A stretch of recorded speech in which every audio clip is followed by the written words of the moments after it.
Congress NDA ప్రభుత్వం విభజించు పాలించు అనే విధానాన్ని అవలంబిస్తున్నదని షాద్నగర్ ఎమ్మెల్యే శంకర్ ఆరోపించారు. కేవలం మత ప్రాతిపదికన దేశాన్ని చీల్చేది కుట్రలు చేస్తుందని విమర్శించారు. దేశవ్యాప్త నిరసనలో భాగంగా రంగారెడ్డి జిల్లాలో నిర్వహించిన కాంగ్రెస్ పార్టీ ఆధ్వర్యంలో కార్యక్రమానికి ఆయన పాల్గొని ప్రసంగించారు. రాష్ట్ర కాంగ్రెస్ కమిటీ మరియు కేంద్ర కాంగ్రెస్ పార్టీ కూడా కేంద్ర పథకంలో మహాత్మా గాంధీ పేరును తొలగింపు సీరియస్ గా తీసుకోవడమే కాకుండా తదుపరి కార్యాచరణ కూడా రూపొందించాలని ఎమ్మెల్యే డిమాండ్ చేశారు.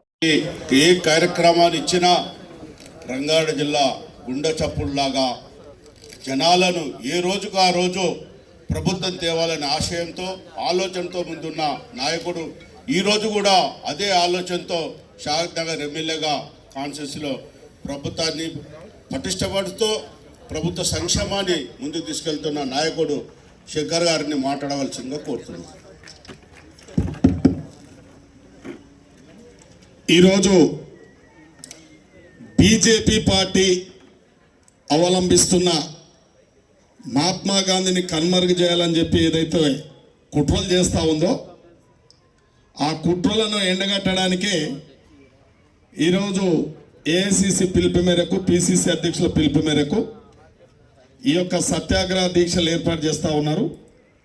మరి ఈ కార్యక్రమానికి అధ్యక్షత వహించినటువంటి గౌరవ డిసిసి అధ్యక్షులు నరసింహారెడ్డి అన్న గారు, గౌరవ పిసిసి అధ్యక్షులు మహేష్ అన్న గారు, అదేవిధంగా ఇంకొక ప్రత్యేక ఆహ్వానితులు పెద్దలు గౌరవనీయులు మచ్చలేని నాయకుడు మరి వంశీచంద్రెడ్డి అన్న గారు, అదేవిధంగా మరి జిల్లా కాంగ్రెస్ పార్టీ అతిరథ మహారథులు పెద్దలందరూ, పార్టీ మండల పార్టీ అధ్యక్షులు, వివిధ హోదాలలో ఉన్న కాంగ్రెస్ పార్టీ కార్యకర్తలు, మరి ఈ దీక్షలో పాల్గొన్న ప్రతి కాంగ్రెస్ కార్యకర్తలకు నేను ధన్యవాదాలు తెలియజేస్తా ఉన్నాం.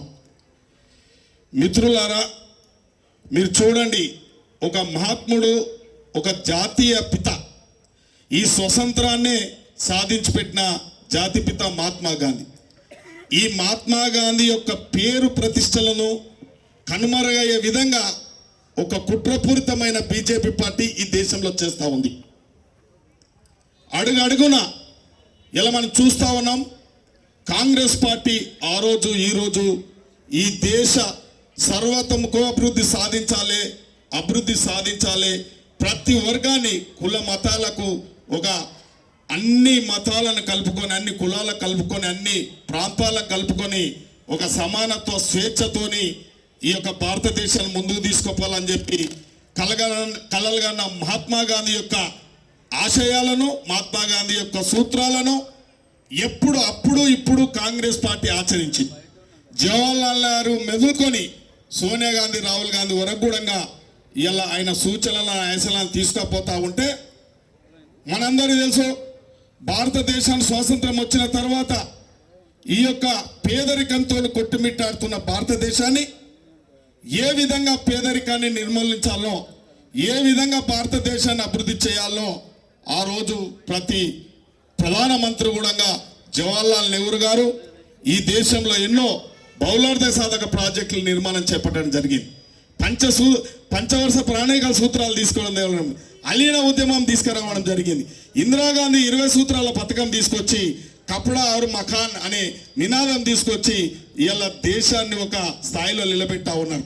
అదేవిధంగా 20 సంవత్సరాల కిందట శ్రీమతి సోనియా గాంధీ గారు, ఇందిరాగాంధీ మరణం తర్వాత సోనియా గాంధీ గారి యొక్క ప్రోద్బలంతో పేదలకు అండగా ఉండాలి, పేదలకు ఆకలి తీర్చాలి, మనము ఇవాళ ఎన్నో మార్పులు తీసుకురావాలని చెప్పి సోనియా గాంధీ గారు ఈ దేశంలో ఫుడ్ సెక్యూరిటీ చట్టం తీసుకురావడం జరిగింది, ఇన్ఫర్మేషన్ యాక్ట్ తీసుకురావడం జరిగింది, ఇలా ఉపాధి హామీ పథకం తీసుకురావడం.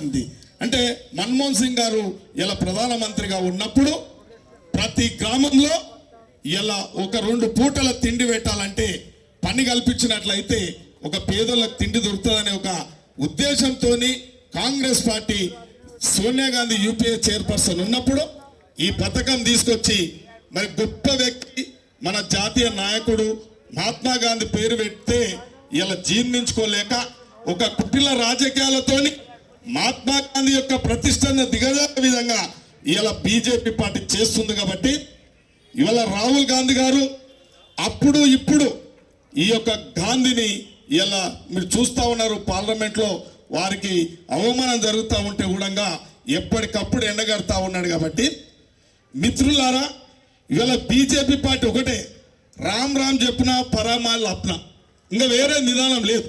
ఈ దేశాన్ని ఈ ఆర్థిక పరిస్థితిని దిగదారించి ఆర్థిక నేరగాళ్లకు ఇలా విజయ్ మాల్యా, నీరవ్ మోదీ లాంటి వాళ్లకు 30 మంది ఆర్థిక నేరగాళ్ళు ఈ దేశంలో ఉంటే ప్రత్యక్షంగా పరోక్షంగా ఇలా మోదీ గారు అండగా నిలబడి బ్యాంకులన్నీ లూటి చేసి ఆర్థిక నేరగాళ్ళ కంటగడతా ఉన్నాడు.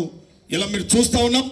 ప్రభుత్వ రంగ సంస్థలు దేశంలో ఉంటే ప్రైవేటు సంస్థలకు అంబానీ ఆదానికి అంటగడతా ఉన్నాడు. ఇవాళ ఈ దేశ పరిస్థితి, మనమందరం కాంగ్రెస్ పార్టీ ఇచ్చిన పిలుపుకు ఇవాళ చూడండి, ప్రతి కాంగ్రెస్ కార్యకర్త కూడా ఆలోచన చేయకపోతే ఇలా రామ్ రామ్ అని ఒక సెంటిమెంట్ క్రియేట్ చేసి దండుకుంటా ఉన్నారు. వాళ్ళు ఏ బీజేపీ నాయకుడు ఎవరికి సేవ చేయరు.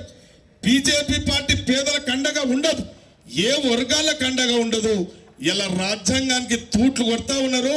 ఎస్సీ ఎస్టీ బీసీలను రేపు రాజకీయంగా అణగదొక్కడానికి ఒక కుట్ర జరుగుతుంది. ఇలా గ్రామీణ స్థాయిలో, మండల స్థాయిలో, జిల్లా స్థాయిలో నాయకులు కూడా అర్థం చేసుకోవాలి.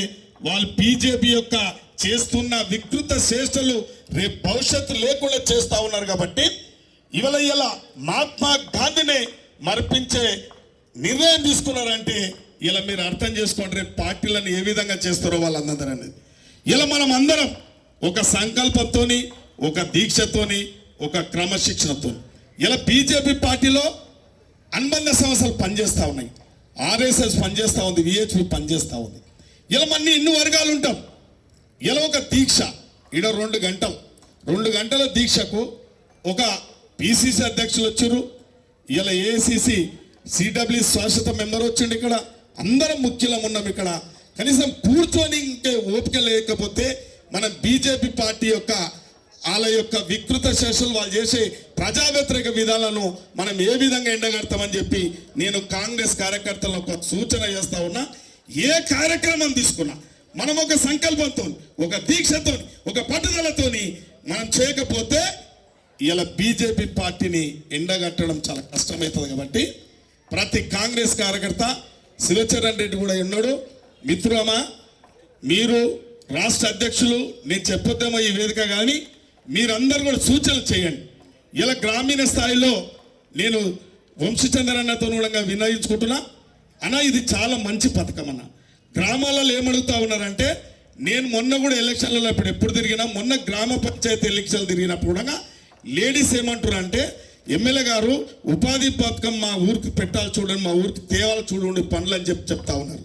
నేను ప్రతి 10 గ్రామాలలో అదే ఇన్నా. కాబట్టి ఈ యొక్క పథకాన్ని వీరు కనుమరుగు అయ్యే విధంగా ఒక నిర్ణయం తీసుకుంది బీజేపీ పార్టీ. కాబట్టి ఇలా గ్రామాలలో బీజేపీ పార్టీ లేదన్నా, ఏదో వాళ్ళు గతంలో బీఆర్ఎస్ వాళ్ళతో కొలీడ్ అయ్యారు కాబట్టి మనం కొద్దిగా దెబ్బతిన్నాం తప్ప ఏ ఒక్కడు కూడా వార్డు మెంబర్కి వెళ్ళలే, ఏ ఒక్కడు సర్పంచ్కి వెళ్ళలే, ఎక్కడ కూడా సాధనాల కూడా ఎక్కడ కూడా గెలవలేదు. కాబట్టి ఇలా కన్మరుగు అవుతా ఉన్న పార్టీ ఆ పార్టీ. కాబట్టి ఇవాళ ఒక సూచన ప్రకారం ఇలా పిసిసి అధ్యక్షులతో మాట్లాడినా, ఇలా యూత్ కాంగ్రెస్ ప్రెసిడెంట్తో మాట్లాడినా, డిసిసి ప్రెసిడెంట్తో మాట్లాడినా, ఒక్కనాడు మాత్రం తెలంగాణలో దీని నిరసన కార్యక్రమం ప్రతి గ్రామ రచ్చబండ కాడ ఈ నిరసన కార్యక్రమం తీసుకుంటే బాగుంటుందని, ఒక రోజు తీసుకుంటే బాగుంటుందని చెప్పి కోరుకుంటూ ఈ అవకాశం ఇచ్చిన మీ అందరికీ ధన్యవాదాలు, శుభాకాంక్షలు.